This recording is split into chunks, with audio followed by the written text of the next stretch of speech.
अस्सलामुअलैकुम, my name is Sahar. Welcome to ideal academy tutorial class part 2 chapter number 1। Topic है electric potential at a point due to positive charge, due to point charge. अब हमने क्या करना है कि electric potential को find करना है, और वो किसकी वजह से हम फाइंड कर सकते हैं? पॉइंट चार्ज की वजह से। तो हमने क्या किया कि एक पॉइंट चार्ज ले लिया, जो कि हमारे पास जो पॉइंट चार्ज है वो क्या है? पॉजिटिव चार्ज है। पॉजिटिव चार्ज है तो उसके इर्द गिर्द क्या होगी? फील्ड जनरेट होगी। इसकी फील्ड लाइंस जो सी हैं वो अप, इनकी जो डायरेक्शन है वो अपवर्ड होगी, बाहर की तरफ होगी। ठीक है, अब हम एक पॉइंट ऐसा लेना चाहते हैं कि अगर हमारे पास ये पॉइंट चार्ज है तो इसके अलावा कोई चार्ज हो तो हम उस पॉइंट पर इलेक्ट्रिक पोटेंशियल को फाइंड करना चाहते हैं। तो मैं कह देती हूँ कि मेरे पास एक और चार्ज है जो कि पॉजिटिव चार्ज है, और वो यहाँ पे जौन सा है वो यहाँ पे है। तो यहाँ पे है तो ये क्या है? ये भी पॉजिटिव चार्ज है, तो ये भी पॉजिटिव चार्ज है। दोनों पॉजिटिव चार्ज हैं तो ये एक दूसरे को रिपेल करेंगे। रिपेल करने की वजह से ये क्या करेगा? ये आगे की तरफ मूव करेगा। तो यहाँ से यहाँ तक ये मूव करेगा। इसको मैं बोल देती हूँ पॉइंट बी, और इसको मैं बोल देती हूँ पॉइंट ए। अब हमारे पास यहाँ से यहाँ तक का जो डिस्टेंस है वो है आर ए, यानी कि distance of point from charge Q. और यहाँ से यहाँ तक का जो डिस्टेंस है वो है R B, distance of point B from charge Q. और इन दोनों पॉइंट्स का अगर मैं डिफरेंस लूँ तो वो मेरे पास आ जाता है डेल आर। अब हमने लास्ट जो प्रीवियस लेक्चर था हमने उसमें क्या पढ़ा था? Electric potential as a potential gradient. ठीक है, पोटेंशियल ग्रेडियंट में हमने क्या पढ़ा? Electric field as a potential gradient हमने पढ़ा। तो वहाँ पे हमने ये फार्मूला देखा, del V is equal to minus E del R. यहाँ पे जो हमारे पास, अब हम इसको ऐसे लिख सकते हैं, E is equal to minus del V over del R. अब जैसे जैसे हम डिस्टेंस जोन से हैं, अब जो हमने लास्ट लेक्चर में पढ़ा वो था हमारे पास कि अगर हम डिस्टेंस को ज़्यादा होता जाता है तो पोटेंशियल डिफरेंस में भी चेंजिंग आती हैं।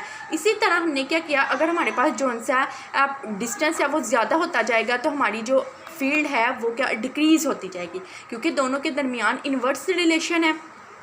लेकिन हम तो ऐसा नहीं चाहते, हम तो खुद एक पॉइंट पे इलेक्ट्रिक पोटेंशियल को फाइंड करना चाहते हैं।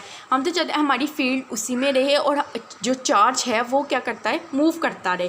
फील्ड हमारी कांस्टेंट रहनी चाहिए, लेकिन ये वाली कंडीशन में हमारे पास फील्ड जोन सी है वो कांस्टेंट नहीं है।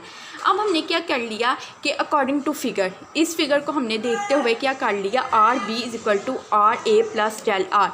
ये जो आर बी है हमारे पास, ये जो आर बी है वो आर ए प्लस हमारे पास क्या है? डेल आर के, यानी कि टोटल डिस्टेंस हमारा ये है। इसमें से हमने एक ये वाला डिस्टेंस और एक ये वाला डिस्टेंस ले लिया, तो हमने इसको ऐड कर दिया। अब हम इसकी वैल्यू निकालना चाह रहे हैं डेल आर की। Del R is equal to R B minus R A. हमने क्या कह दिया कि हमारे पास जो डेल आर है वो क्या है? बहुत ही स्मॉल डिस्टेंस है। ठीक है, बहुत ही स्मॉल डिस्टेंस है, हम उसकी डेल आर की ले लेते हैं। अब हमने कहा कि इस जो ये हमारे पास पॉइंट है, पॉइंट ए और पॉइंट बी, इन दोनों के दरमियान भी कोई ना कोई डिस्टेंस तो होगा। ठीक है, उस डिस्टेंस को हमने कह दिया कि वो डिस्टेंस आर है। और जब हमने क्या करना, मिड पॉइंट फाइंड करना हो तो हमने ये हमारे पास आर आ गया। आर इज इक्वल टू जिस पॉइंट का हम ले रहे हैं आर ए और आर बी, ये दो डिस्टेंस हम ले रहे हैं। ठीक है, पॉइंट ए और पॉइंट बी पर, तो उसको हमने डिवाइड कर दिया 2 पे, तो ये हमारे पास क्या आ गया? Mid point of interval between A and B. अब हमारे पास क्या है कि हमने इलेक्ट्रिक इंटेंसिटी को फाइंड किया था। ठीक है, जो हमारे लास्ट लेक्चर थे उसमें हमने ब्रीफली स्टडी किया इलेक्ट्रिक इंटेंसिटी को। तो वहाँ पे हमने एक फार्मूला ड्राइव किया था, E equal to 1/4 pi epsilon naught Q over R square. अब मैंने क्या किया कि अब कह दिया कि हमारे पास ए और बी जोन सी हैं वो बहुत क्लोज़ हैं। क्लोज़ हमारे पास क्यों है? कि क्योंकि हमारे पास ये वाली जो चीज़ है, हमने अब ई को कांस्टेंट करना है।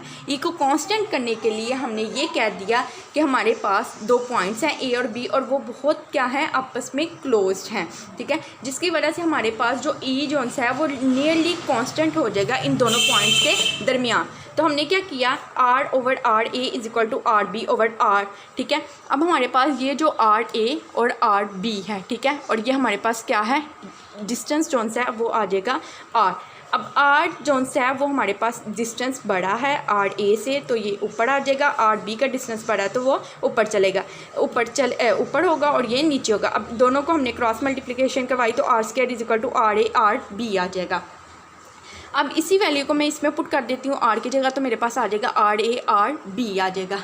अब मैं क्या करना चाहती हूँ, मैं तो किसी एक पॉइंट पे लेना चाह रही हूँ, ठीक है। मेरे पास 2 पॉइंट्स हैं, ठीक है। अब मैंने अगेन देखना है कि del V is equal to minus E del R, इसमें मैंने वैल्यूज़ को पुट कर देना। वी बी माइनस वी या -1/4 pi epsilon naught Q over R A R B, और ये R B minus R A आ जाएगा। डेल आर की ये वैल्यू है, ठीक है। अब मैंने क्या किया, इसको अंदर डिवाइड कर दिया, ठीक है। दोनों के साथ डिवाइड हो गए तो V B minus V A minus Q over 4 pi epsilon naught, ये आर बी से कट गया, आर ए से कट गया, तो ये बच गया।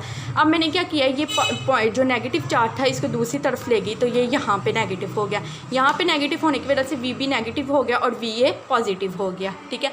अब मैं एक पॉइंट पर इलेक्ट्रिक पोटेंशियल को करना चाह रही हूँ, तो मैं कहती हूँ कि ये जो हमारे पास बी पॉइंट है ये इनफाइनाइट पॉइंट है, ये बहुत दूर है, जिसकी वजह से ये हमारे पास क्या हो जाएगा, 0 हो जाएगा, इनफाइनाइट हो जाएगा। तो ये 0 आ गया, 1/r a आ गया।